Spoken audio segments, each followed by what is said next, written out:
Hey everyone, I am Jacob Winograd. I'm the host of the Biblical Anarchy podcast here at the Libertarian Christian Institute. Very excited to be with you guys tonight. I am joined by two of my fellow, not co-hosts for my show, but fellow hosts here at the Christians for Liberty Network, Kerry Baldwin and Gregory Baus of the Reformed Libertarians podcast. How are you guys doing tonight? I'm doing great. I'm just noticing that the Reformed Libertarians have taken over the green room. Yes, they have. Yeah, I don't know if we've ever done a green room, all three of us at the same time. So we have not, according to no, my lights. Right. So no, this is a monumentous historic moment. Although we should have done this for Reformation Day, that would have been perfect. So we'll have to we need to actually plan a Reformation Day live stream next year. Every day is Reformation Day with us, so we can do it anytime. We can do it anytime. That's true. So if you guys want to, I didn't prep you for this exactly, but since you guys have been on green rooms before, but just to reintroduce you guys and just the Reformed Libertarians podcast and the kind of content you guys do, because it's a little bit, different than what I do and other ones do. So either one of you, if you guys want to take a little bit of a, give the 60-second elevator pitch about what you guys do. And then, Kerry, also, if you want to plug Mere Liberty and anything, you and I are very busy. I feel like I have 5 projects and you have like 5 different projects you could plug, but go ahead and get all the plugs and stuff out of the way before we get into tonight's conversation topic. Okay. Gregory, you want to introduce Reformed Libertarians first? We are dedicated to educating and inspiring listeners to embrace and promote libertarianism from a Reformed perspective. And if you want to find out what in the world does that mean, you want to listen to our podcast. I don't know. Is that a good pitch to people really like, oh, I want to find out what that means? Well, let me add on to that. So, I also approach things from a Reformed worldview, but I'm trying to also appeal to a more mere Christianity sort of thing and do it more at an introductory level. Whereas you guys are like the it's like I'm sort of like Reformed 101, and then you guys go, it's like second level, kind of going deep into the weeds and all of that. So, you gotta. I think what the burden is for Christian libertarians of whatever variety, right? Whatever kind of Christian you are, and you're a Christian libertarian, I think what's called for, and you should consider this your duty, so get involved in this, try to do this, is not merely to relate libertarianism to your Christian faith on a, I was going to say superficial, that's a bit negative, but on a surface level, ethical coincidences, right?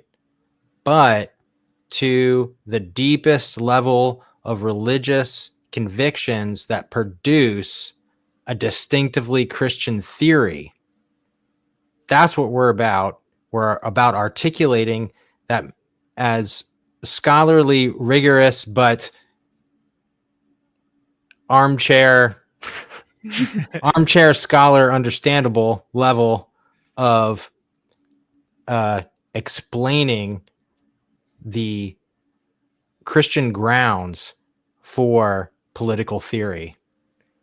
We're not toying around. Yeah. So to make a comparison for the libertarian audience that will understand, you guys are like the Stephen Kinsellas of the Reformed theology crossover with libertarianism. We take that as a compliment. He's a great guy. Compliment. Yeah, for sure. Awesome.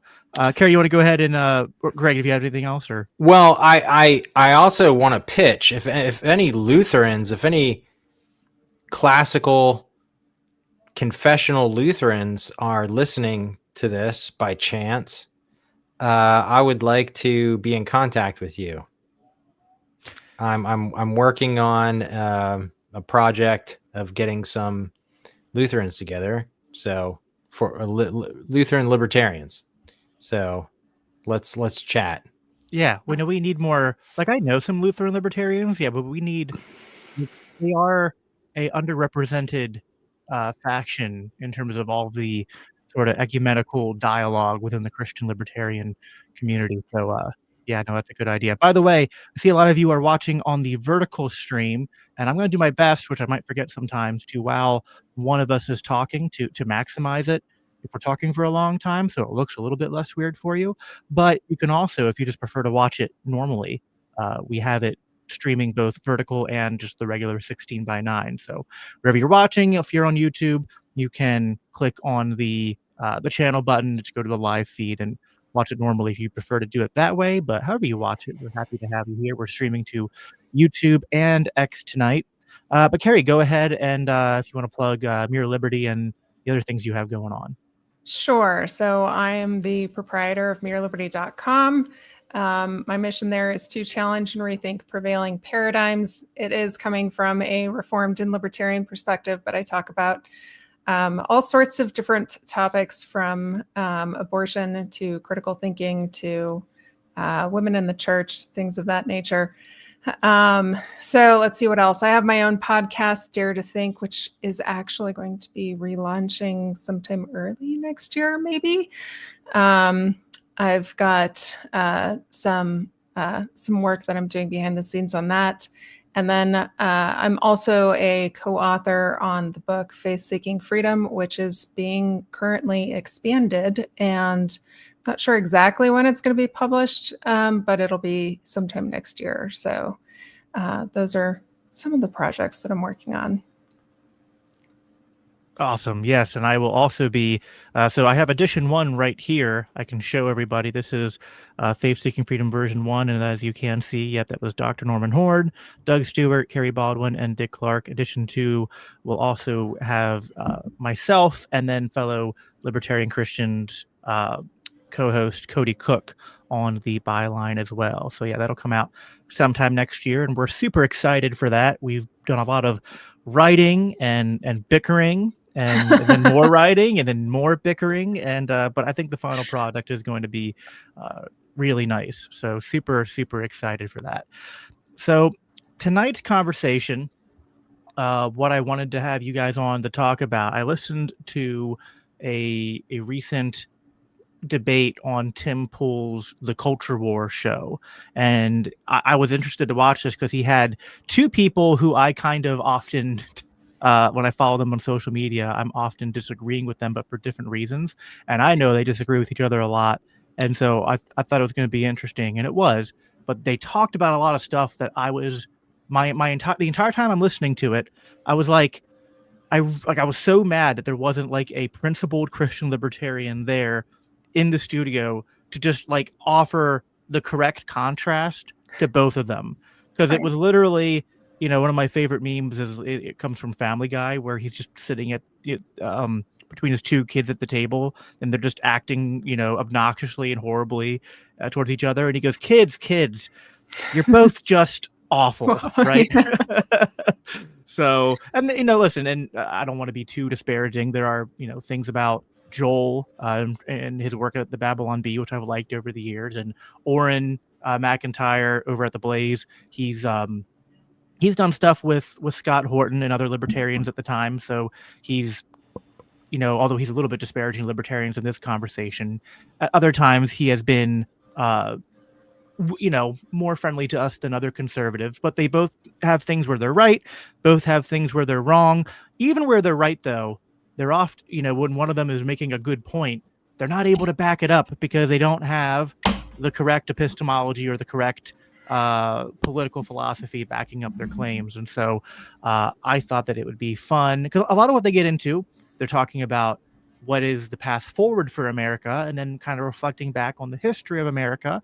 And so we're here on the you know, Thanksgiving Eve, if you can call it that, time when people think about, you know, kind of the people coming here to America and why they founded, and you know, why they settled here, thinking about how America was founded and the history, which can be complicated with high points and low points. And so I think it kind of works to react to this conversation and talk about these things, you know, how we view what's going on in America today, how we view America historically, the Constitution, and obviously we're going to be doing this from a libertarian and Christian and, as we established, reformed worldview with the three of us here.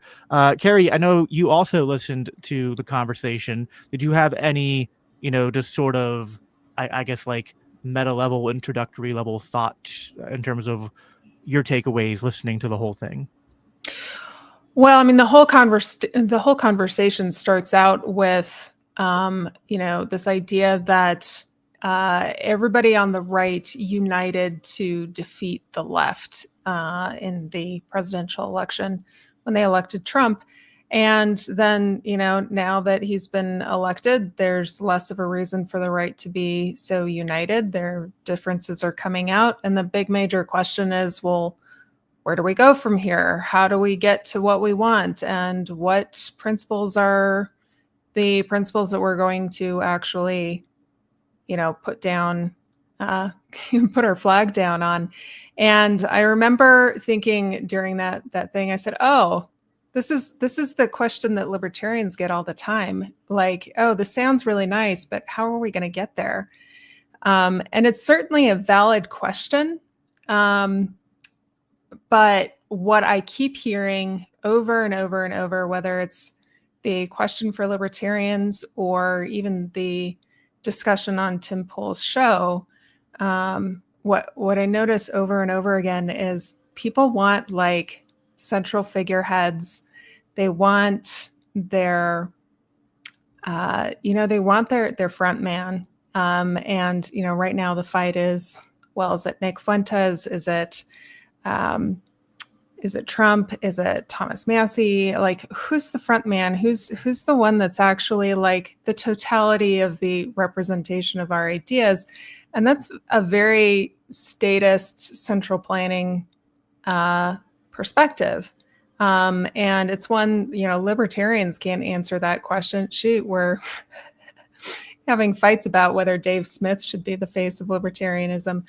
And I think it's just the wrong way to be thinking about it. Like, yes, we have to move forward. Yes, we need to figure out what principles we're going to be grounded on.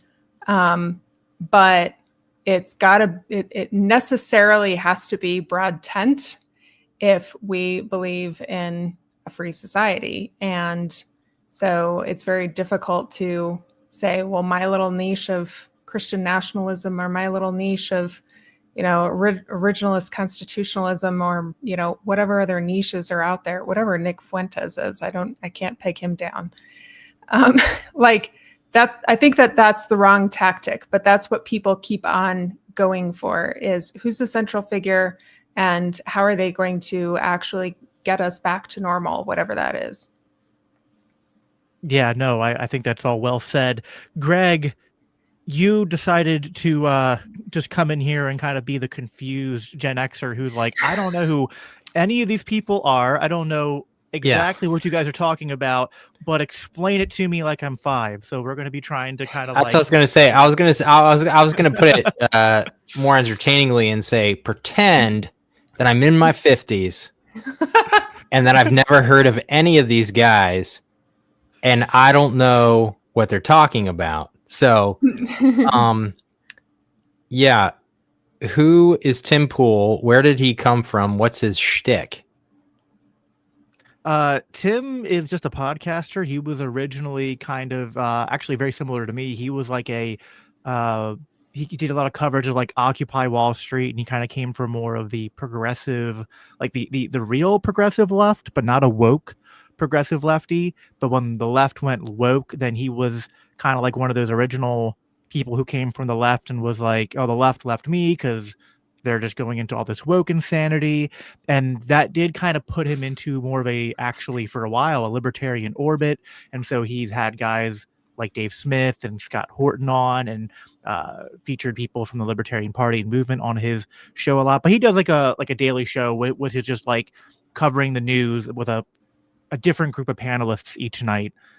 He talks about current events. Yeah, exactly. Yeah. Okay. But then he also has this show he does in the mornings called The Culture War. And it's typically, as the name says, he has people on to do a debate, usually based on something that's more of a culture war or cultural or something like that kind of disagreement, or something that's going on in the in the culture and the society that people are arguing about that might be connected to politics and current events, but isn't necessarily just pertaining to that. So okay, so who are the two other guys that he's having a discussion with? Joel Berry is one of the contributors and I think founders of the Babylon Bee. I think he said he was the general editor. Yeah. So I only know Kyle Mann. Everybody else of the Babylon Bee doesn't matter. He is the Kyle, you're the Babylon Bee. That's all I know. And then Auron MacIntyre is someone who, from my memory, I think is one of these people who kind of, and he probably would disagree with the label, but the way I would label him is that he's one of those libertarians turned kind of post-libertarian, where he's a Christian. I guess, as you could say, he's kind of a paleo conservative now. Like, he's still kind of like anti-war and anti sort of like globalist, anti-left, but sort of somewhere between, like, I guess similar to a CJ Angle in a way, but I don't know that he's what's this guy's name again? Auron MacIntyre. He and does what's his platform? He's on the Blaze. The Blaze. Okay. Yeah, he has his own show on the Blaze, the Auron MacIntyre show. That's Glenn Beck's thing. Okay. Yeah. And then he wrote a book once, which it has some interesting insights and some libertarian overlap, called Total State, which just kind of gets at the fact that how, like, even though we don't live in a maybe necessarily completely totalitarian state, that, like, even our market-based institutions and cultural institutions, insofar as they were hijacked over the left, and we kind of saw this play out in COVID, were able to effectively install a sort of at least temporary totalitarian kind of apparatus through these different things, and sort of how, like, so he's someone who kind of like, well, we need liberty, but the way we get to liberty is not through liberty. So it's confused and full of contradictions and things like that. Was he taking, this is something that I couldn't figure out because I'm not familiar with Auron. I'm sort of familiar with Joel and his position, but was Auron taking sort of the Christian nationalist? He's kind of like a soft Christian nationalist type. Like, he's one of those people that says, I'm not a Christian nationalist really, and I'm not putting that label on me, and I'm not going to, like, I agree with everything they're saying, but I guess he's kind of like, I'm not a libertarian, I'm not a neocon or establishment Republican, and I'm not a Christian nationalist, but I'm kind of like saying that, he's almost doing a sort of buffet where he's like taking from all these different camps. And was he positioning himself as a constitutionalist as opposed to, was that Joel Berry? That was Joel Berry. So the general, and we'll get into this, Joel is going to be trying to defend the Constitution, and Auron's going to bring up some criticisms. So I think that's enough. I mean, more of what Joel and Auron believe will come out as we start playing the okay. So we're going to try to get through as much as we can of the first hour. So I'm going to go ahead and I'm going to skip over some sections, but we're going to start by playing like the first couple minutes, which will be Tim kind of introducing the Joel and Auron, and then they'll kind of introduce the debate, and then we'll go from there. If either of you guys want me to pause it at any point, like before I pause it, just kind of like put your hand up or just say, I have something, and I'll pause it. Okay. Right. MAGA in Civil War. Gives me an excuse to say Civil War, not in the context of people killing each other, just in the more political context. And that is, there's been a big debate going on for some time. There's some animosity between prominent conservative personalities and each other and large organizations. And this has bubbled up into the realms of conspiracy theory, as well as just mainstream debate over the direction the conservative movement should be going. Now, Donald Trump still has several years left, and he still is basically a unifying force. But what happens when he goes? Will the right stick together despite disparate ideologies coming together under Trump? Because, well, let's be honest, the left has gone particularly crazy But now that we're seeing the waning of woke and DEI, it seems that the differences are starting to really come to the surface between factions on the right. And thus, we have today's debate. So how about we'll start here with good Sir Joel. Do you want to introduce yourself? Yeah, my name is Joel Berry. I'm the managing editor of the Babylon Bee and chief troll in Auron MacIntyre's comment section on Twitter. So, well, right on. And Auron MacIntyre. Hey, I'm Auron MacIntyre. I host a show on Blaze TV or Auron MacIntyre Show. Catch it on YouTube, Rumble, all of those places. Let's just real quick about an elevator pitch. What is the debate? What is the argument? Well, I guess, first of all, I think it's a debate worth having, and a debate worth having in the open. And I think it's encouraging that we're having this debate. It's a sign that we've kind of won in one sense. We've made it to level 2. The only interesting conversations being had right now are on the right, between the right and other factions of the right. And we're at this point where we kind of have to define who we are and who we're not, what our vision for the future is. We've been defined so long by what we're against, and that's really easy. Now we have to start kind of being defined by what we're for. So within that, there's a bunch of different issues. There are many different issues. Yeah. And so the debate is basically, what is the identity of the right moving forward? I think is that one way to put it? I think so. Do you think that's fair? Do you agree with that assessment?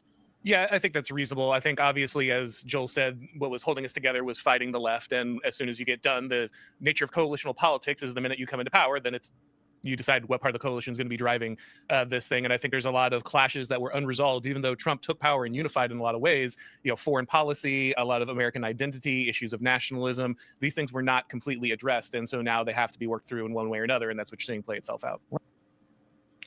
So that's kind of the context for why they are having this debate, is because they think that they are agreed that we have to try to stay unified to keep the left from reclaiming power, but then they're finding that these sort of things that they these things that they thought that they could kind of shove away in terms of disagreements they had are coming to a head and causing major divisions. I got some thoughts on that already. Sure. Yeah. Well, they're acting like the right is this movement.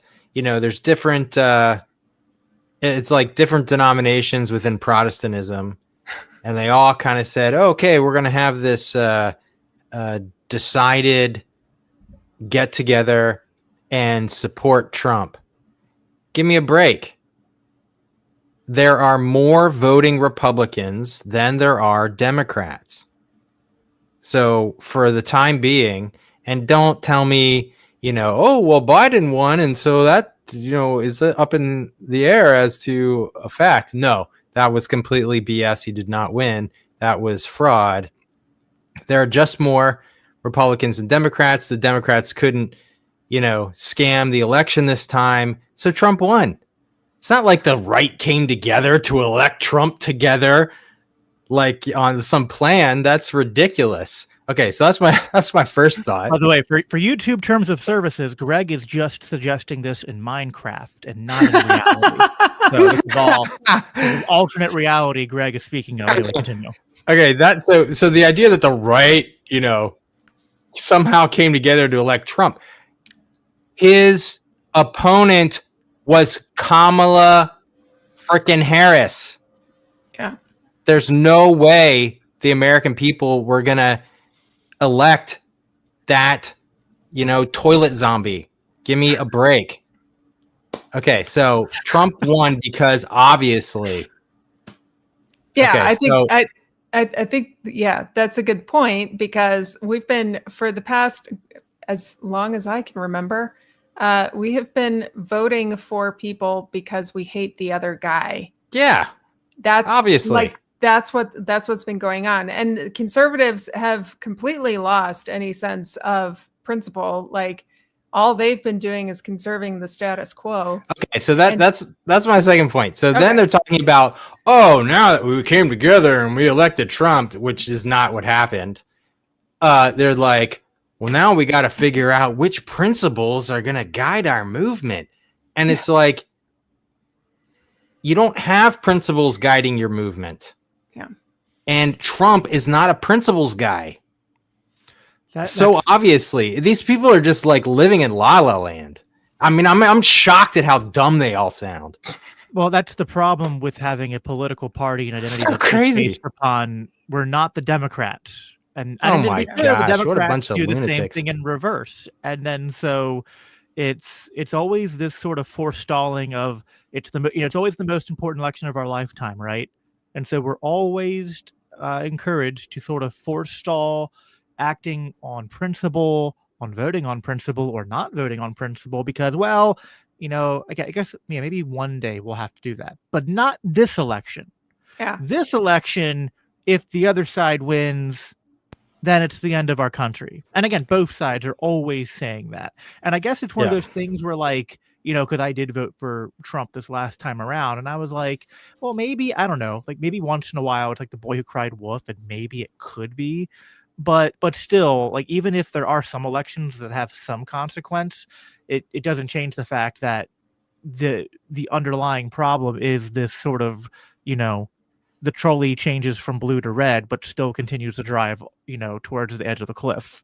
Yeah. If it's a trolley problem, it's just like that's all we're doing. It's like, what color is the trolley going to be? Blue or red? Either way, Right. we're going to govern like socialists. Yeah, and- but my main impression based on this introduction is that these yahoos are not living in reality. They have no way. I mean, they just seem totally incapable of evaluating objective reality. It's just nuts. Well, it's almost Totally off the hook. There's that, but conservatives in particular, conservatives have been operating on pragmaticism for so long that they don't have, like, one of the comments that they bring up later on is that this idea of being a principled leader or a principled politician or governing on principles is sort of pie in the sky, abstract, doesn't really matter, doesn't really it's sort of out of touch, and it doesn't get to the heart of the problems. And it's like, guys, we have the problems we have because you guys resorted to pragmatism.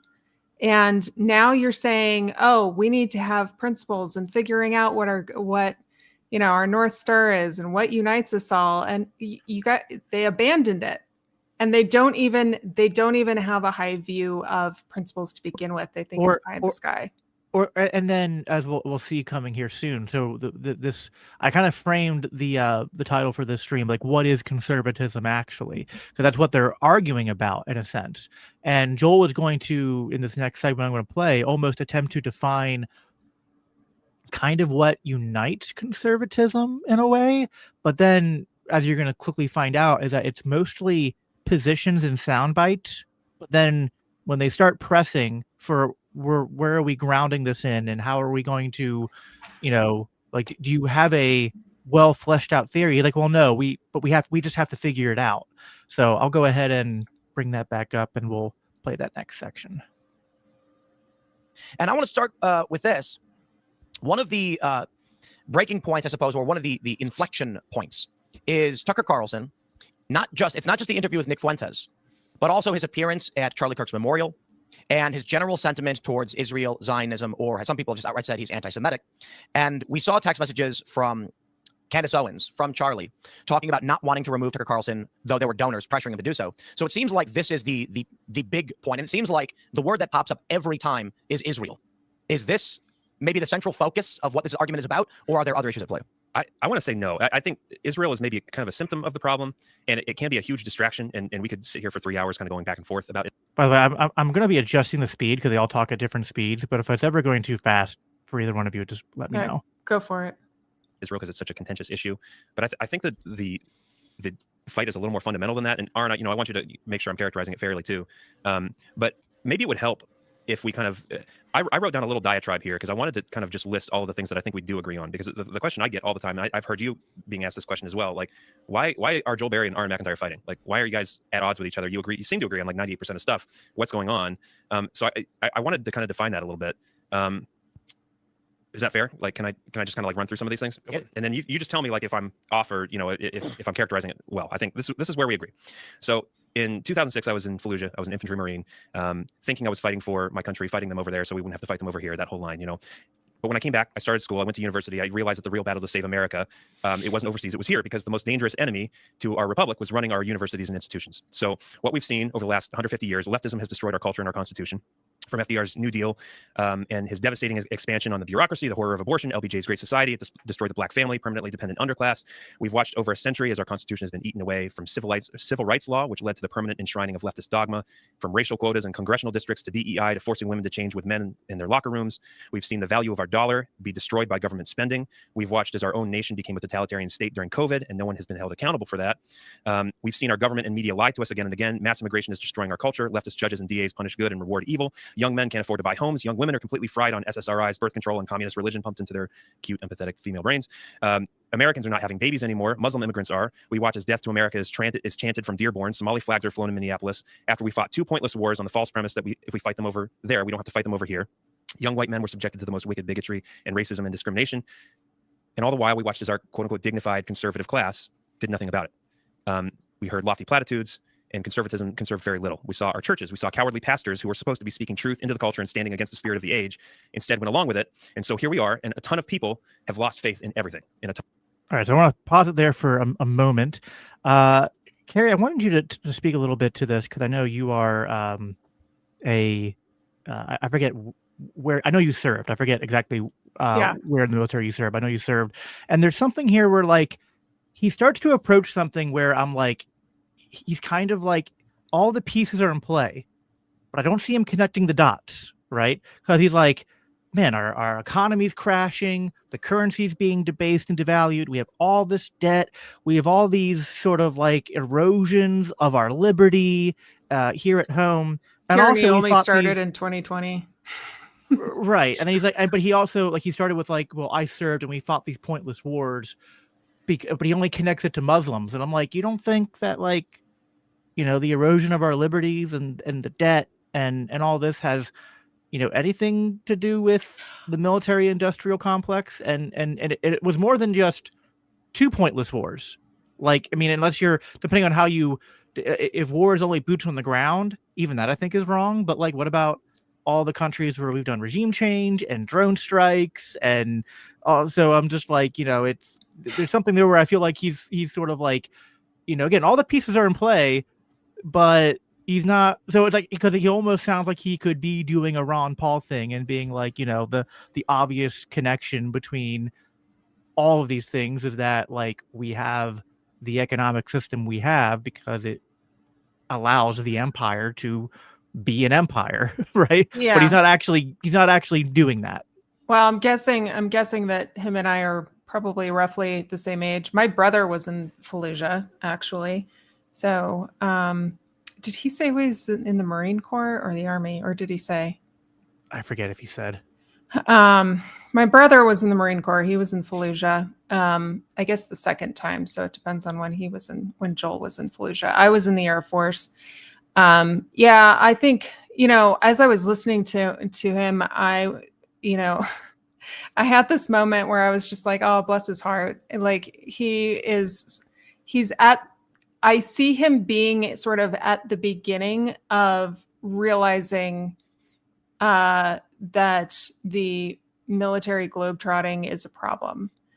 You know, he's sort of where I was when I was learning about Ron Paul and being challenged with the idea that interventionism, you know, foreign interventionism was a good idea. So I can forgive him for that. Like, that's not, I mean, at least he has crossed that threshold, thank God. But yeah, I don't think that he has quite thought through all of the things that I think the three of us have already thought through when it comes to the military and spending and the impacts on the economy and the family. And, like, I mean, all of his stuff, like all of his grievances, I, you know, give a hearty yes and amen. Those are all legitimate grievances.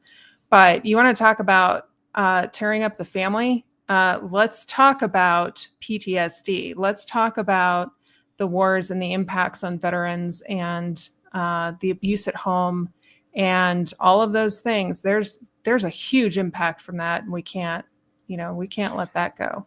Well, I feel like he's basically giving this litany, right? And this could be multiplied 100,000 times. You could go back to the very beginning with the Continental Congress establishing the Constitution illegitimately, right? That was a coup.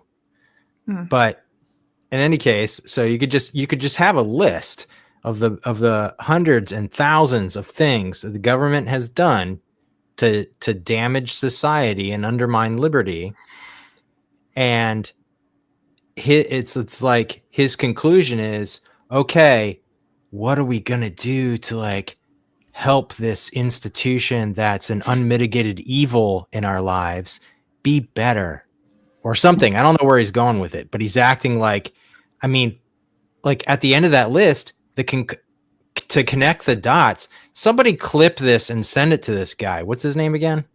Joel Berry. Joel Berry. Someone clip this and send it to Joel Berry. Joel, the answer is anarchism. We don't need a state. They're an unmitigated evil. The litany of society destructing things that the government has done means, this is the conclusion you need to come to, brother, means we cannot have a monopoly on civil governance. Yeah. Talk to me. Send me an email. Well, so this is another good point, because I hear this a lot. I heard this from Joel. I hear this from Christian nationalists, from paleo conservatives, all of the, we'll say, non-anarchist sort of in our spheres of influence people. Everybody wants to go back. They keep saying this. We want to go back.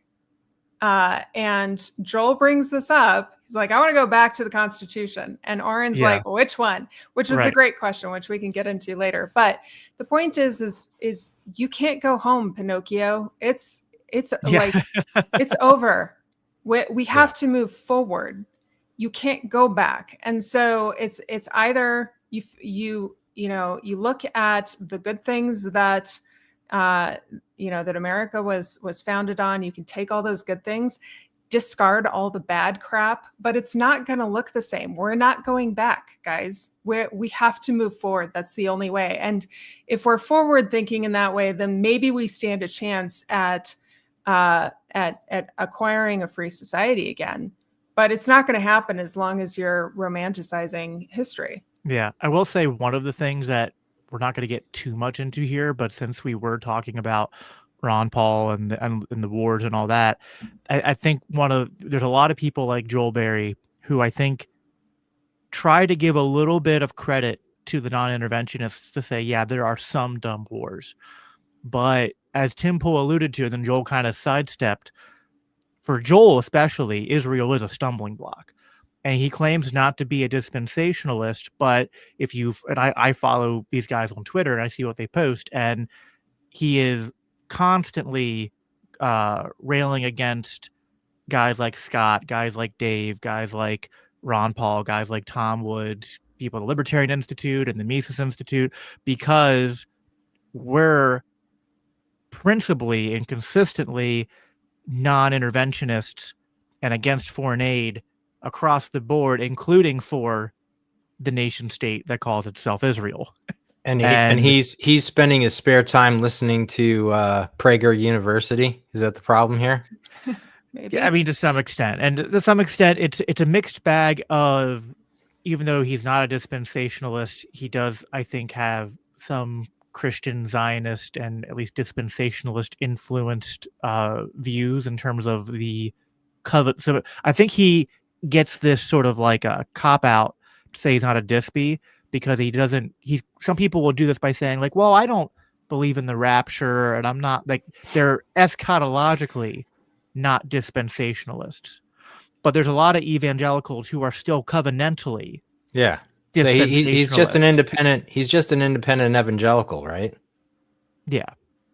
Probably. Yeah, so where do you go to church, Joel? Let's talk about that too.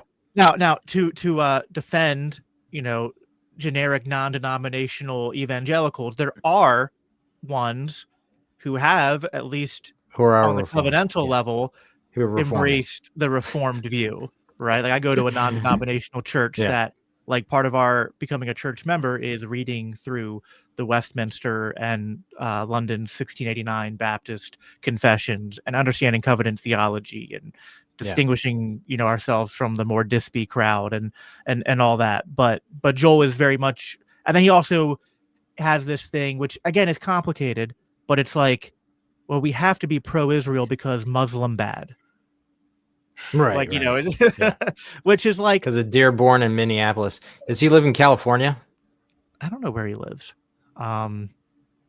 But I will say, like, this gets so complicated. I don't want to like go too far afield of what we're going to talk about. But like the Muslim thing is one of those things where, like, yeah, there are some examples of some Muslims coming here and committing crimes or advocating for things that are bad. And then there's also just a lot of like fake news and clickbait garbage stuff that's on social media that's just designed to whip people into a fearful frenzy and sort of accelerate this culture war tension. And people are there's just so many people who are kind of uncritically reacting to things like that, because there's like, I've looked into the Dearborn, Michigan stuff, and like there's a couple examples of things that are bad, and then there's a couple where like deceptive editing and whatnot, and then you look into it and you're like, oh no, like there was a peaceful parade and they marched through the streets, and like, I don't know, like you can have opinions about that and criticize Islam, but it's like, I don't know, it's like, although like they're instituting Sharia law and all this stuff, I'm just like, where?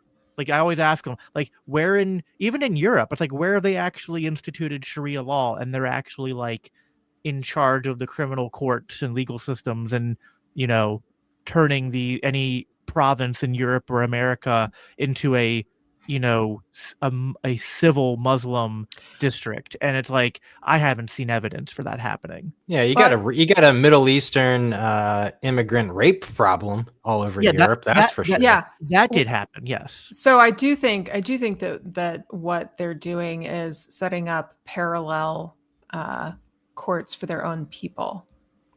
I think they're saying they're not under the jurisdiction of I think Birmingham County or something. From what I've seen, it's kind of the same way that I know Jewish and Catholic will have like their own sort of like, we're going, like, in order to get a divorce and have it sanctioned by the Catholic Church or your Jewish synagogue or whatnot, like they're going to have their own sort of councils and governances within those bodies to kind of like handle those sorts of disputes. But I haven't seen examples where they actually are like where it's all basically just enforced through like membership to the church or the whatever mosque. the mosque or to the for a Jewish person, the synagogue. Not like they don't have law enforcement where they're like busting down people's houses and like put your covering back on or anything like that, as far as I can tell. And if they did, it's like, okay, well then that's wrong. And like you just like, if anyone else was trying to like enforce unjust laws, we shouldn't allow that. We have enough, just from atheists and Christians in our country, we have enough laws being put on the books that are bogus and not legitimate laws. So it again, it's one of those things where it's like, I don't want to like whitewash it and pretend like there's no risk and there's no problem that could ever arise from I think you guys know, like like the immigration thing. I kind of sometimes am a little bit in the middle, because I'm like, hey, yeah, I think if you had like 100,000 or 500,000 Muslims move into your neighborhood from the Middle East, that could probably propose or produce some culture clash and some potential conflicts. And yet I also know that there's like there's sort of a reasoned response to that, and then there's like a losing your mind reactionary response. Well, here's what the main complaint is premised on beneath the whole discussion of anything to do with who's legally or illegally or through the government's intervention and what of our tax money they're using to support these people and all that. The whole thing is the United States existing. Like, that's the unquestioned assumption, presupposition at the bottom of all that. And guess what? It doesn't need to. We don't want it to. So you get rid of that, and it doesn't matter. Well, Kerry, did you have something quick, or do you want to? Oh, I was just going to draw a comparison between, the idea that Muslims are going to breed everybody out and the fact that Christian nationalists are trying to do the same thing. So, Yeah, It'd be a breeding war. yeah. Good But grief. if you live 3,000 miles away from Dearborn, if you live in Dearborn and you don't like your neighborhood because the people stink and whatever, because they eat cats, you should move somewhere else. But to say like, oh, I live, 3,000 miles away from Dearborn and I'm really upset because there's people who I think if I lived next to, I wouldn't like. It's like, you're ridiculous. So, but this sort of goes back to the whole thing, and like the whole point of the debate. I don't think it's a debate really on Tim Pool's show. They want to have this idea of a free society, but they can't tolerate people who disagree with them being in their society. So you can't have it both ways. Like, Right. if you have a free society, you have people that you vehemently disagree with, and they might be your neighbors. Yeah. Or if you don't want them to be your neighbors, you have to move. Like, you can't tell them, like, you can move. You can be like Greg said, you're like, I don't like it here, so I'm going to leave. Yeah. But if someone... There's plenty of places that are super duper white. Go there. Don't say because the United States of America, at least the 48 contiguous, the lower 48, we're like this bounded jurisdiction that we need some uniform policy. No, we don't. The United States of America can cease to exist. Right, or at least the current governmental apparatus that we're speaking of, and the concept of like America and like a landmass or even a people who might identify as American to some extent, like that can potentially be salvaged. But we'll get. Definitely. This is actually the people in the land are here, but like the governing structure and that we're a thing when we're all in it together and we've got to make it work together. No, we don't. Well, and that wasn't even. So we're gonna get into this. They're gonna start quickly getting into the Constitution and these legal principles that we want to talk about. So let me bring them back up. Of people are like, just burn it all down. And I think I would say that we kind of agree with the problem, right? Like, sure, you would be on board with all of those. Yeah. And I think that's what, Auron and I are polemicists. We're really good at pointing at something that sucks and saying, hey, look at this. This really sucks. And that's easy mode. The hard part is like pointing the way out. What do we do now? How do we get out of this? How do we turn it around? Can it be turned around? And I think that's where Auron and I we diverge a little bit. And I kind of wrote 3 points that I think maybe we can kind of delve into deeper. The first thing, I think the Constitution is still relevant, and I think we can get back to it. 2, I believe that your political theory over relies on like the political theory, realpolitik, kind of like a spiritually devoid realism that I think is a little imbalanced. And then 3, I believe that there is a way back. I don't think like the only way out is through. I think that we can claw our way back. Well, I have a question on your first point. You said, what was it? The Constitution is still relevant? How did you say it? Yeah. So, one thing that is often said by kind of the dissident right or post-liberal crowd is that, you hear this quote from John Adams all the time, that our Constitution was made for a moral and religious people. It's inadequate for the government of any other. We're no longer a moral and religious people. And so the Constitution it's inadequate, and there is some truth to that. But I also think that it's not too late. When you say the Constitution, do you mean the original intention? Yeah. I would say that. Blasphemy should be illegal. Well, blasphemy wasn't outlawed in the original Constitution. Blasphemy is illegal. At the founding of this country, when the Constitution was, yeah, you couldn't blaspheme. You also couldn't swear in public or say obscenities. Correct. And the interpretation. The important thing to understand about the Constitution is that we interpret it wholly differently from how it was interpreted by the founders. In that, it only applies to federal law. Meaning, if you lived in Virginia and Virginia said guns are banned, then guns were banned. Yep. But the federal government couldn't ban states from allowing people or couldn't ban the ownership of guns.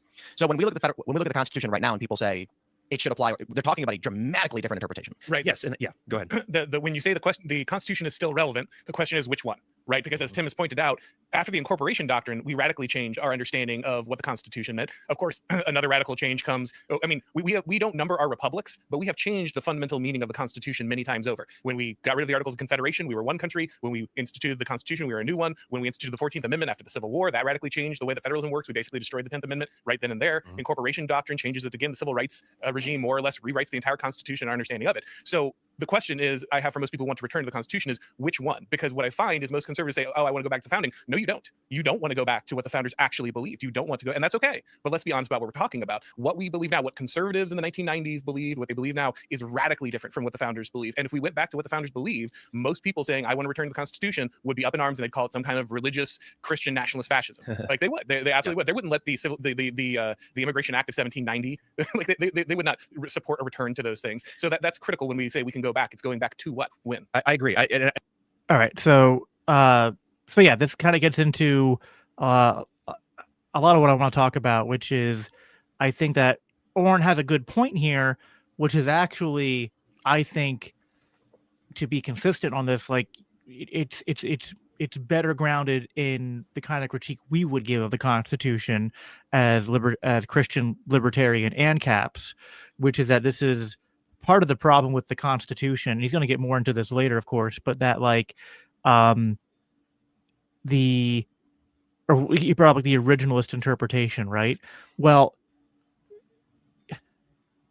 I don't want to jump the gun too much, but like if you're going to have this whole idea, this has always been my problem with constitutionalists and minarchists since I like became an ANCAP, is like if you're going to say that we can bind a state to a contract and be like, you know, and that's the way we're going to have government, and government's constrained by the contract, then it can't be this like dubious thing of like the contract needs interpreted by original, like if the people change or something about like the government changes, like then the contract has to change, but then it has to change through like the creation of a new contract and everyone signing on. But the way the Constitution was made, there's so many ways to kind of change it and to change the interpretation of it and the application of it over time that don't involve actually like and the Constitution wasn't even, I think, ratified in a libertarian way anyway. But even if you're going to grant, like, you know, like it's not like every time the Constitution changed, they stopped, had a new constitutional convention and sent delegates from every state and then agreed upon a new constitution every couple years or every couple decades or whatever. Joel Berry's in over his head because he's obviously advocating for some vision, and in his mind, this is getting back, rescue. You know, we can do it. We can revive the Constitution, or I don't know, it's legal force or something, whatever he has in mind. This idea of what a country, a nation, a federal government, and particular states that functions with whatever view he has. He's like, this can be done, but he obviously was not a liberal arts major in college. He didn't study history. He probably doesn't know very much economics, and he probably didn't study political science, so he doesn't know what he's talking about. To steelman his perspective, though, I think he means all the bloated, you know, from a let's say at best a classical liberal perspective, right? So if James Madison or somebody, one of the founding fathers that wasn't like Hamilton, had a good view and was like, okay, you're now on the Doge committee. Where would you start making cuts? And can we get the federal government to just do, you know, what's authorized in the Constitution for it to do? You know, cut it back to like, you know, 3 cabinet departments or something. And I'm like, so he like, I think maybe that's what he has in mind. Like he really, okay, yeah. So all the stuff has been added. I don't think he knows what he has in mind, other than just that it's this vague, like, go back to, like, it's a platitude. And then when he's pressed on it, he's like, well, I don't know exactly where we should go back to, but like it's like this idyllic, ill-defined, like, well, the Constitution in just the way that I would like it. Well, But he's basically just doing the same, and he's gonna get called out on this later. Like he's just doing the same thing the left does, where he's like, oh, so you just want so it's just like it's just as you define it, right? You're just saying it's his appeal to like free busing. He's pulling a Mondami is with the Constitution. I think he's like, I don't know, just I think it's the Constitution again. I think it's a little bit more innocent than that. I think it's I keep looking at him and listening to him and saying to myself, this is like the early days of Ron Paul. The early days of Ron Paul, where Ron Paul was talking about the Constitution and talking about, this should be enforced. And a ton of people heard him talking about it and said, oh yeah, this is the way to go. And then you had this reinvigoration of interest in the Constitution. That's where things like, I know the 10th Amendment Center has been around for a very long time, but like there was a reawakening to what the Constitution was, what it meant, and all of that when Ron Paul came around. And so when I hear Joel Berry speaking, it's as though he's 20 years behind the curve. He hasn't experienced what the rest of us who lived through the Ron Paul revolution and everything that's happened since.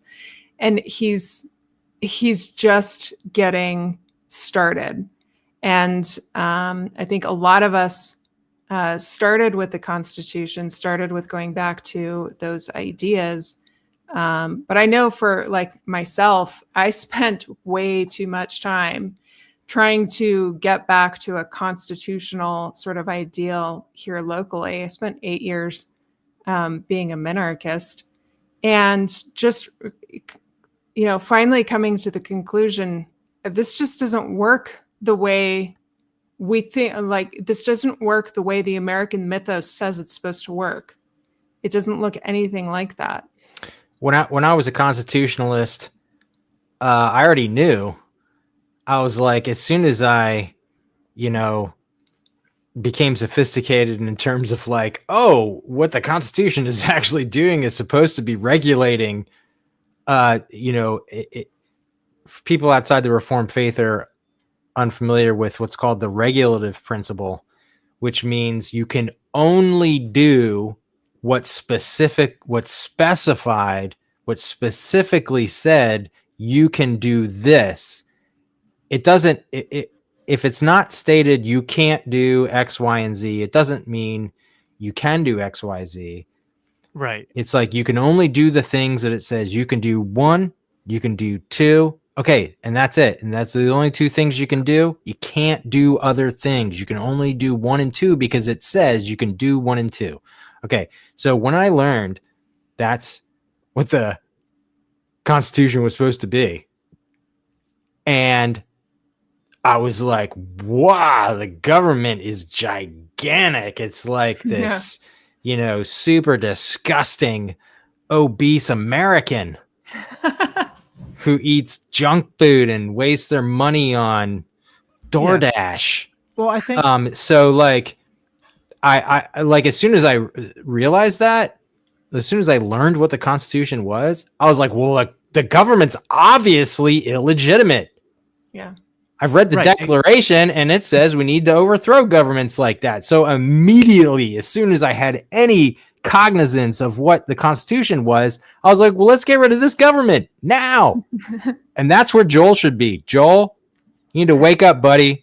You're really naive. Well, and to Auron's point about the Constitution and the Founding Fathers' values, it's just like, even if we go back to that, though, right, which we would still, as the ANCAP's critique, his point, which is valid, is that like even the way the country was governed under like the originalist Constitution was like night and day in terms of the level of like how things were decentralized and localized, and so he's like to the point where local government could do things that we disagree with, like have blasphemy laws, right, and have these local ordinances and whatnot. And he's like, so do you not want that? Okay, then you're not arguing for going back to the founding. You're arguing for like So like, are you for like what happened at the end of the Civil War, which they'll get into later, about like, Well, I would like she the was federal government, should we get rid of the 10th Amendment and have it where the federal government can enforce these,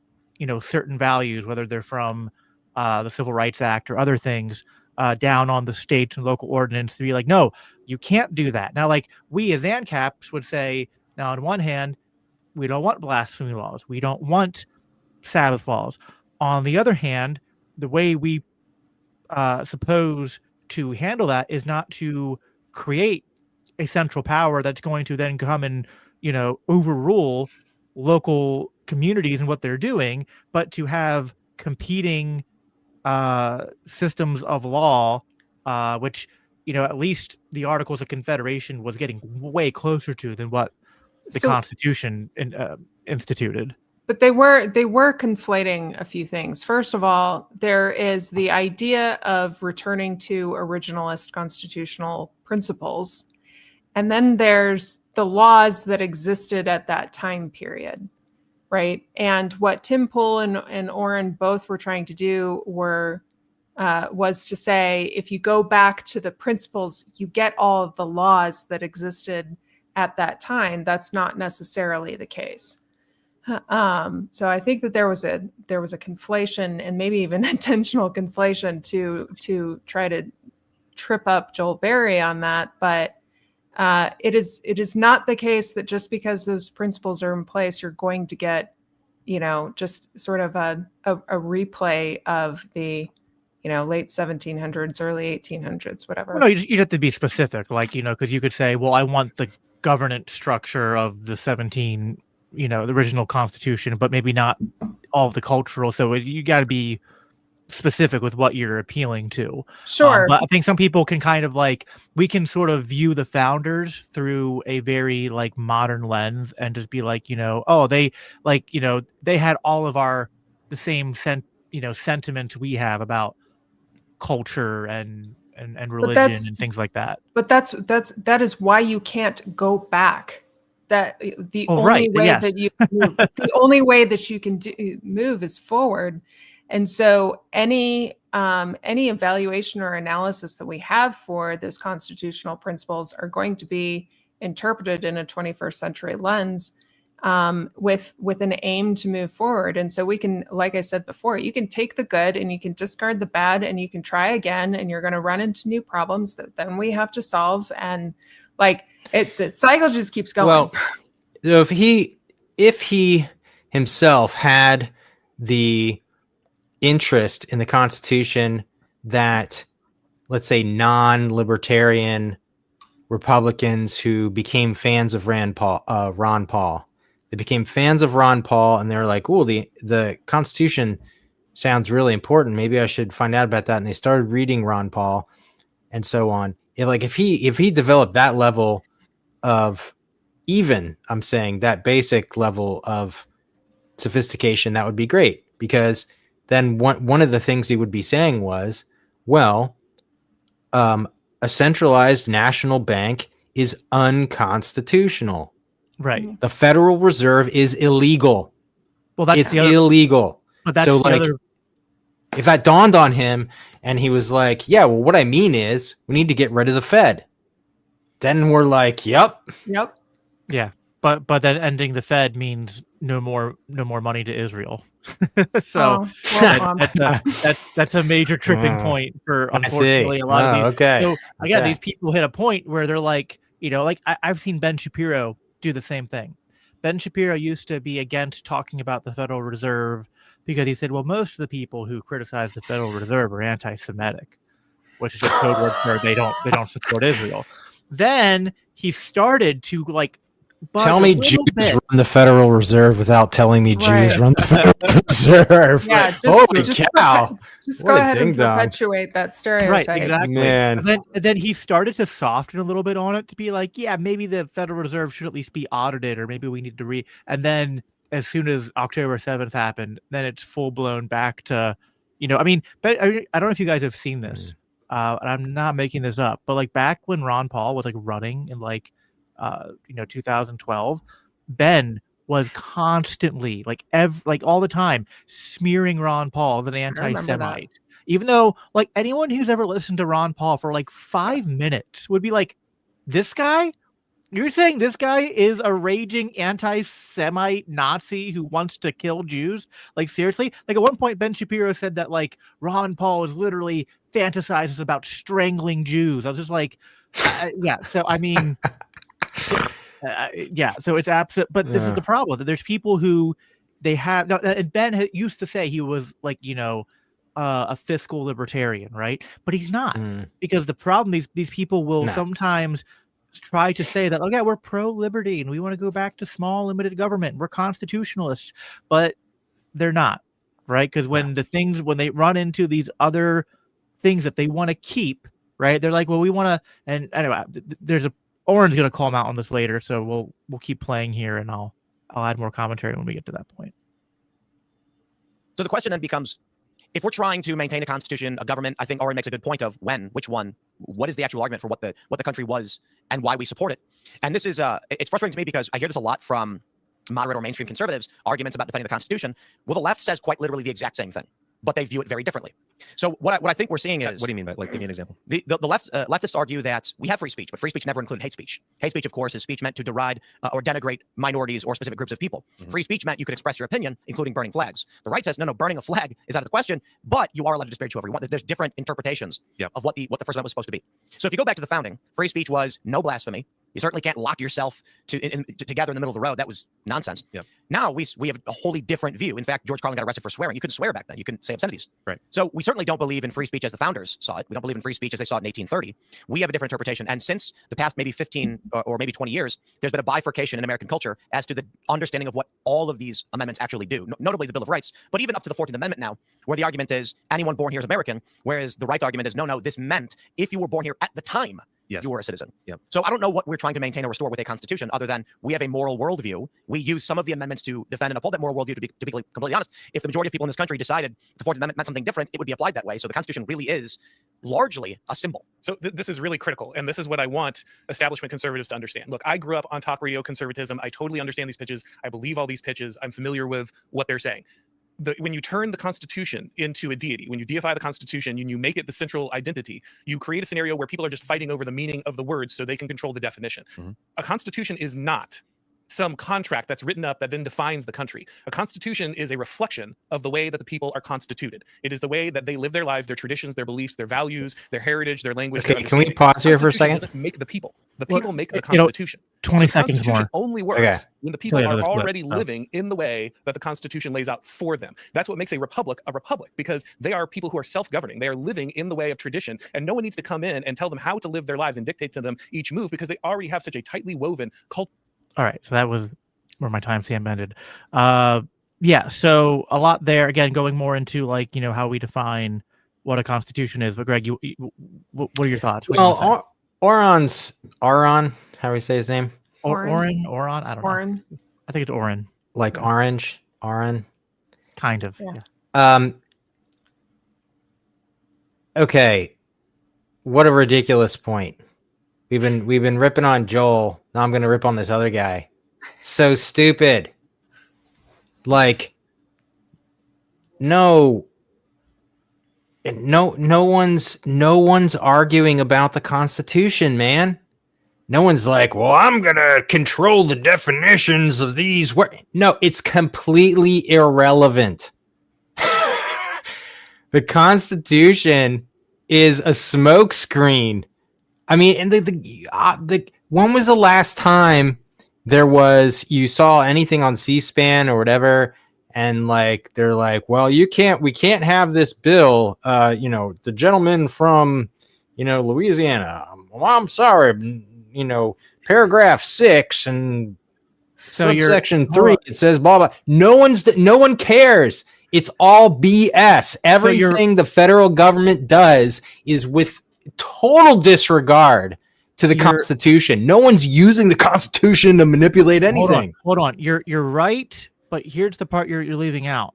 Whatever party is in opposition will then pretend to care about the Constitution and point out convenient. Now, it's Good point. it's complete hypocrisy, right?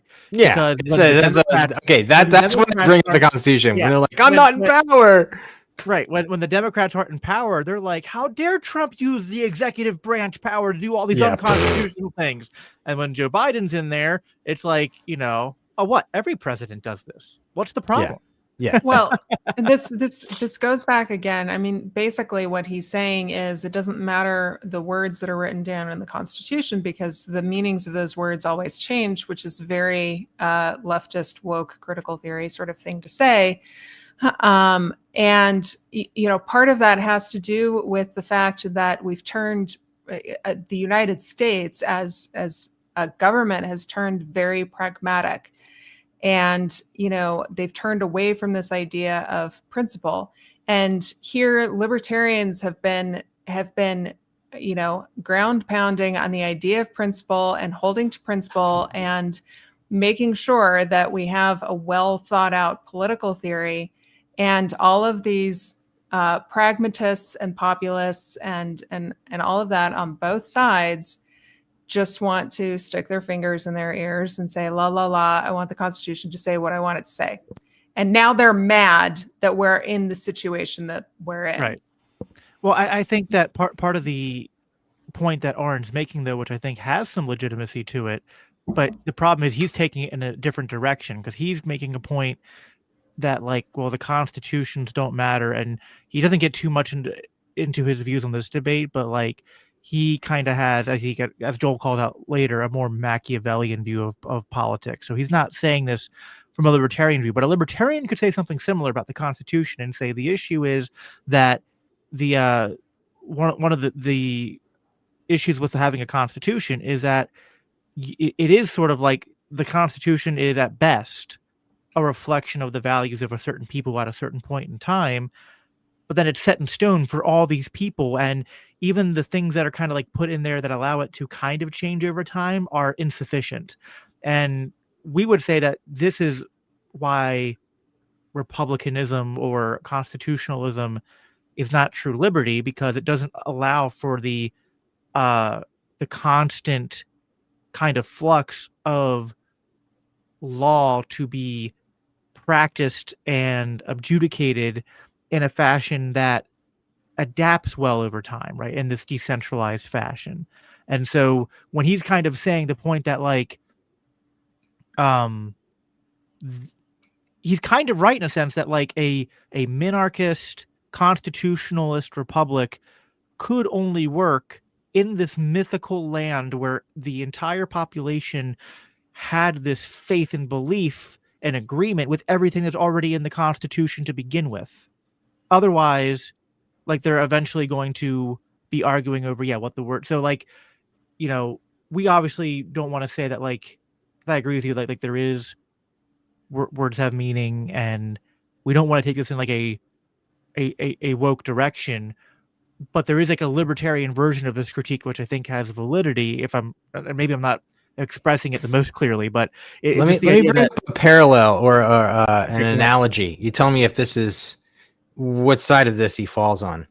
Okay, so one of my criticisms of Reformed and Presbyterian denominations that have a confession of faith, right? They have a statement of faith, usually a historical Reformed confession. Let's say it's the Westminster Standards, the Westminster Confession of Faith. Let's say it's the American version, 1788, with those revisions. They say this is our church's confession of faith. We're a confessionally reformed church. But then they basically let anybody believe roughly what they want to believe. Let pastors take exception. This is called loose or system subscription or something. I'm basically describing the PCA for people who don't realize what I'm talking about. Okay, so what really is the confession of such a denomination, of such a church? Well, it's only those points of doctrine that are disciplined for, that people actually believe. Unless the church believes a doctrine and they discipline for disbelieving it, it's not your confession. Hmm. Okay, so that's me crapping on the PCA. You guys suck. But yeah, there's a point to this Also- where like the real U.S. Constitution is the way we're being governed right now, in a way, right? Exactly. There is no rule of law. It's right, we just don't- whatever they're doing. Our point. So like this is where like Auron, because I have outside knowledge. Like, I know what Auron says in other places, and like he does make, I think, this like observation that's like he's pointing to a real thing, but then just taking it in the wrong direction. Because like he's pointing to it and be like, this is why constitutions and limited republics don't work, and so we just need to understand that politics is power, and so we just need to be comfortable with just using power. And I'm like, no. The issue is this is liberty. Okay, so now I know. So let me guess. Let me guess. James Lindsay calls him woke, right? Yes. So the issue is like, no, you're right that our Constitution is bogus and we don't govern this way, and that even trying to govern this way has a fatal flaw in it, because it's actually like there isn't a good way to like it doesn't work. But that doesn't mean you give up on liberty. That means you recognize that constitutionalism is a failed attempt at producing liberty, and now you're like, all right, well then what do we have to do to actually have a legal system that operates by the ideals and principles of liberty? Not just go, we're going to give up on that and just go back to and become, so in a weird way. What Auron is saying is actually similar to what Joel is saying. But when Joel says, I want to return to this like ill-defined, like pie in the sky, like when the Constitution worked and everyone believed in it time, Auron's like, I want to return to like before that, when we just said screw it and just, governments just have power and just like force people to like, just remove pretense from politics and just, make it a power struggle game. So that's the problem. It's like, amazing. It's amazing. Might mix right after all, guys.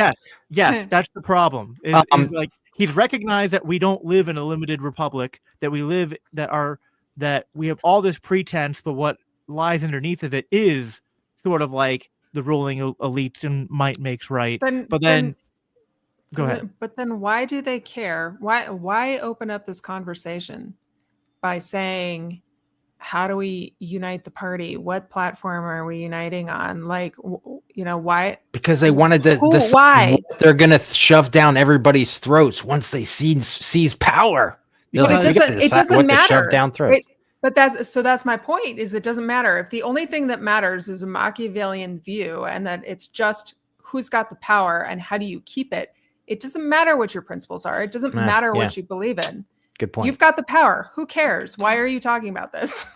Yeah. Well, he wants to use the power for the things that he likes. Auron wants to convince conservatives to just join in his crusade to say, like, guys, like the left doesn't play, like, here's the steel man of their argument, like in the way they would say it.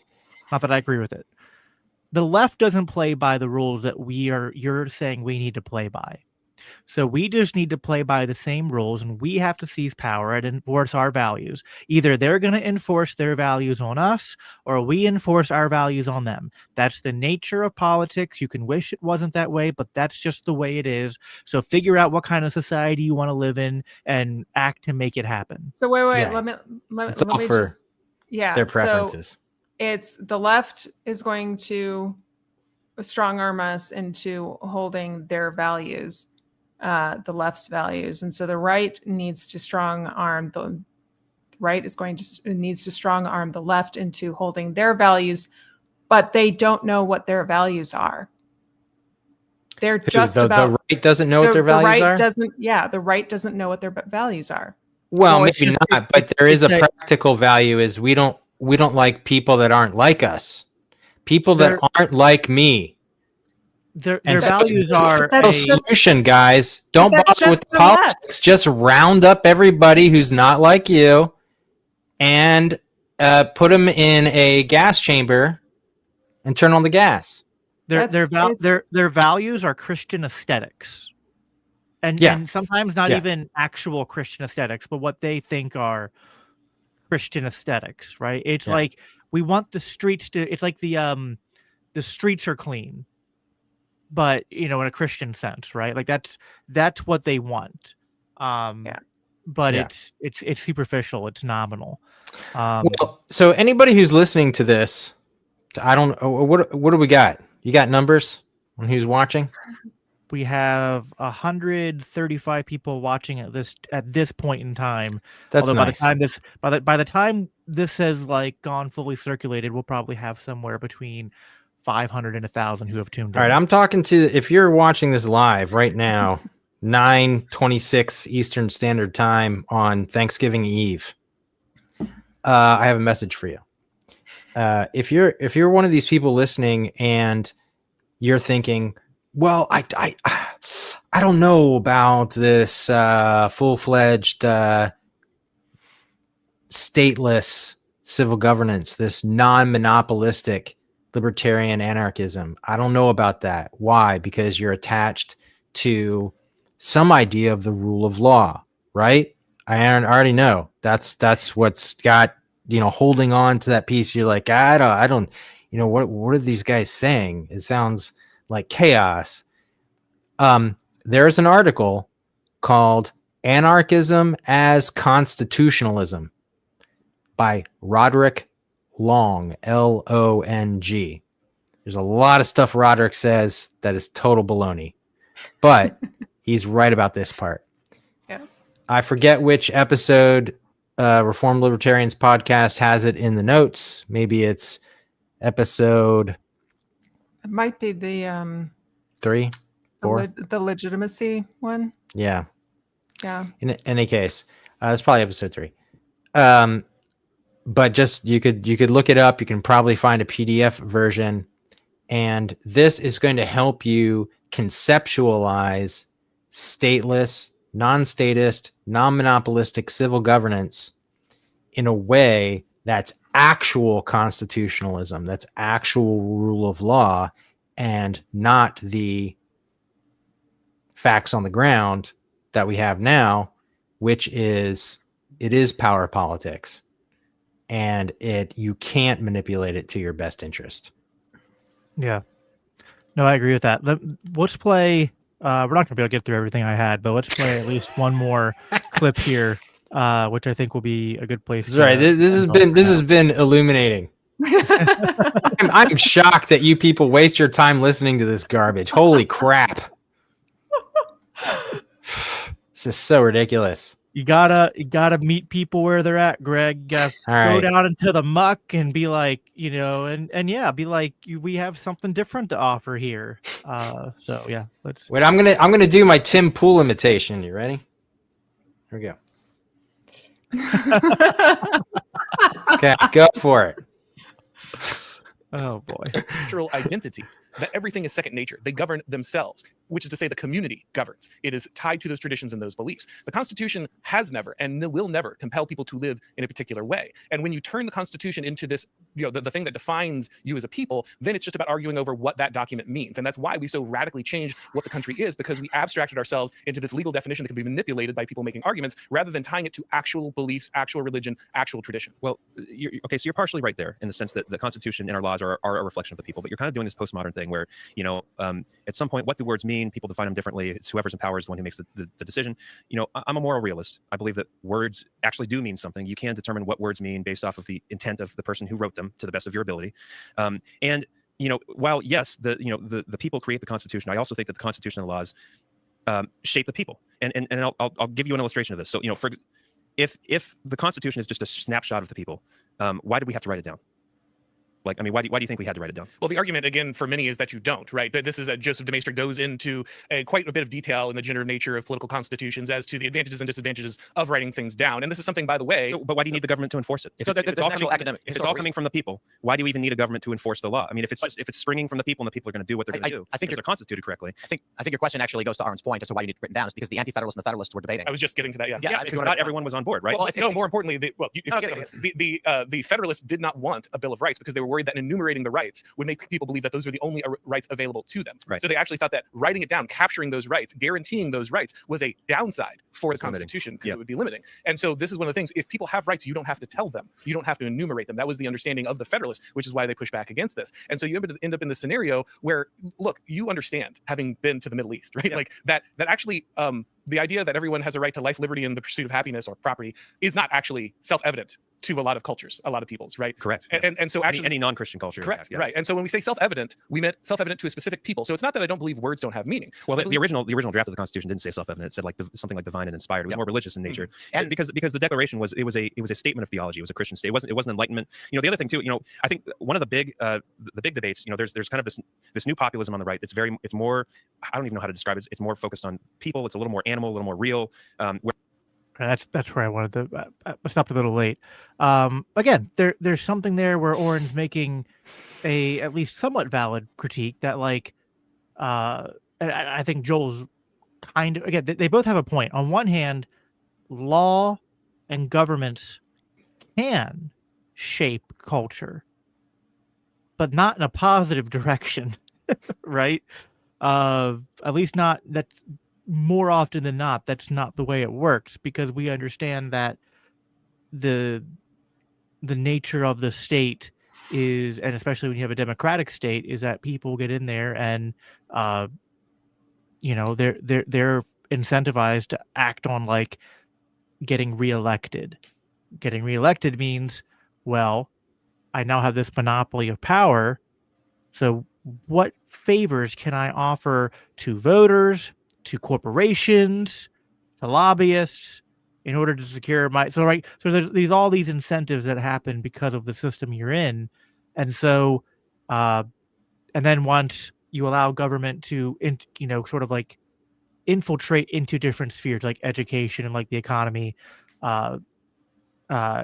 media, yeah, you can then use that apparatus to influence things, but it's like that all tends to roll in one direction, not in the other direction. And in a way, he's doing again a bit of a mixed bag there, but it's at least somewhat similar to like Spooner's argument that like the Constitution has either been powerless to prevent the government we have or complicit in making it. Those are kind of the only options. Well, Right. and I'm just going to call back to Robert Higgs's nice quote, which is, look, without the state, you're going to have a bad situation. With the state, you're going to have a much, much worse situation. Right. And everybody is arguing about what kind of state we want, when over here, the anarchists are saying, that's the much, much worse situation. Let's at least relieve ourselves of some of those problems and just deal with the problems of not having a state. Yeah, no, exactly. And then these other problems of like, because like there's so many other problems that then are just easier to solve. Like this whole like, I don't want to associate with those people. Well, right now, you can have a little bit of like, you like it is harder when you're in this giant state apparatus with you're all forced to associate under the same legal system while having to compete in a not free marketplace, not capitalism, for resources using a currency that's getting more and more debased over time, causing also so like we have the perfect recipe for not just people who immigrate here, but even just people who are born here to be at each other's throats and not able to find peaceful ways to not just resolve conflicts, but to avoid conflicts.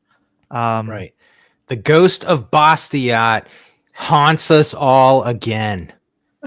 The state is that great fiction by which everyone seeks to what is it? Seeks to live at everyone else's expense. Yeah, to live at everyone else's expense. That's what they're all doing. They're like, I want to make things different than this. How can I do that? I guess I have to force everybody. Yep. Oh, really? Do you? Yeah. What a waste. All right, so let's pray for Tim Poole. He's not a professing Christian, is he? No, he's an atheist. Pray for Tim Pool. Pray for Joel Berry. Pray for Auron MacIntyre. MacIntyre. MacIntyre. Pray for these guys not only to come to faith or grow in faith if the Lord has regenerated them, but that they would snap out of it, see the light, see the libertarian light. And I have a feeling each of these guys probably suspects that they've considered libertarianism before. And I've heard that kind of talk from from Kyle Mann and the Babylon Bee guys. And I'm not sure that's the case. That's Yeah. seriously Well, again, considered. there's both, and like if you go back and listen to the whole thing, there's times where both of them are like, because sometimes people can, if they don't have a sound philosophy, they don't have a sound epistemology, they can just kind of moral intuit sometimes their ways into saying something that on the surface is correct, but then they have to couch it and like back off of it because they don't have the correct backing for it, right? Like there's times where Joel was like correctly pointing out that Auron's kind of doing this thing where he's kind of being slippery with language and kind of drifting into this postmodern kind of woke way of approaching politics. So there's times where Auron's right for calling out Joel for being like, hey, you kind of like you're trying to appeal to like liberalism and to this idea of like liberty and limited government and all that and constitutionalism, but like like he points out all the ways where he's inconsistent in that. There's a point we didn't get to where it was a few minutes from where we stopped, where because I brought up the Federalists versus the Anti-Federalists, and he brings up that like one of the issues is that that the Anti-Federalists were right about is that like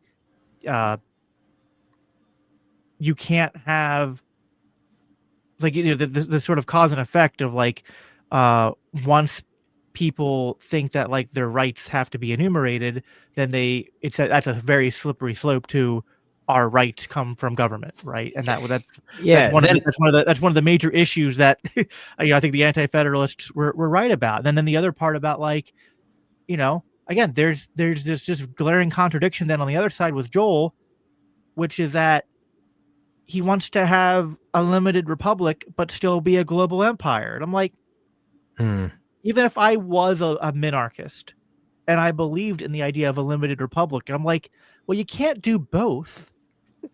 You can't be a world empire and a limited constitutional republic. And even the founders, as imperfect as they were, knew this. Like James Madison said, like, we cannot be going around the world searching for monsters to destroy or we'll lose our soul. George Washington said that we should have trade with all and entangling alliances with none. So like they had glimpses of the truth, but like at the end of the day, I think what we've pointed to here is that everyone likes the idea of liberty until it's like it butts up against something that they don't like, and then they contradict themselves. And then when they contradict liberty, they create, just kind of in the same way that like fiat currency and money spending creates these bubbles in the economy. The minute you contradict yourself in philosophy and you go for, as you said, Kerry, pragmatism, then you create these kind of giant, these contradictions in your worldview create these giant distortions that lead to, everything we see right now. Yeah. I feel like if there are people listening to this that are sympathetic to a might makes right Machiavellian approach, those are people that we probably cannot as easily appeal to and have a discussion with. And so it's more naive, wannabe constitutionalists like Joel, I think, that are probably they need to do some more reading.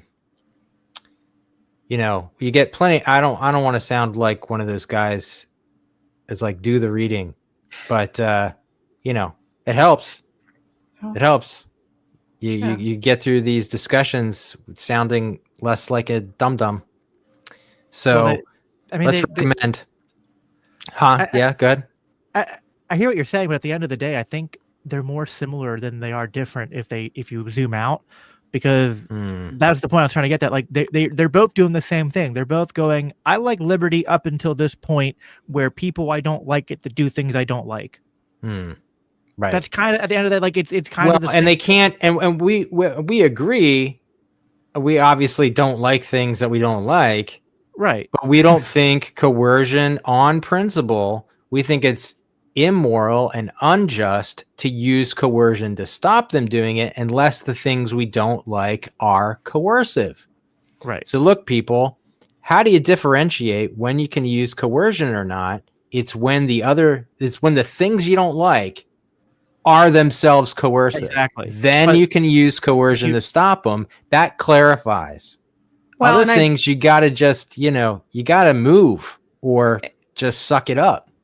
And in addition to that, it's not just people are doing things that I don't like. There is still a very strong sentiment that we can get to some sort of shining city on a hill, utopia or near utopia.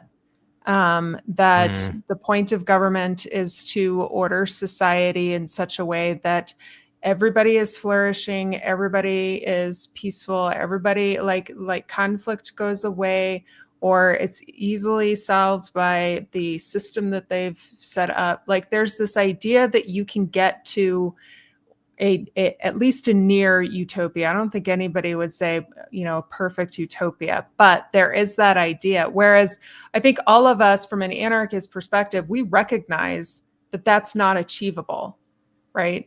That problems are going to come up and conflicts are going to come up. And that when you have a state, those things get magnified, right? So we have no illusions about what a stateless society would look like, and that it would take work and education and, knowledge and production and all of these things that isn't guided by some sort of central planner. And we have no expectation of reaching any sort of utopia. We're okay with that. Most people aren't. No, I agree. Well, so I was going to recommend that the people who want to be constitutionalists, who have bad foreign policy, go ahead and read Ron Paul's, is this showing the right way around? Yep, Yeah. That's perfect. A Foreign Policy of Freedom. What's the subtitle? Peace, commerce, and honest friendship. Yeah. Okay. That's the book this Joel fella needs to read. And anybody in the audience who's listening who's like, oh, I thought I agreed with that guy. And You got to just read that book. And I will say, to circle back, I'm a veteran of the U.S. Air Force. The last thing I came around on when I was following Ron Paul was his foreign policy, but I did come around to his foreign policy. I get it. Yeah. And covenant, a good book on covenant theology would help a lot of people too.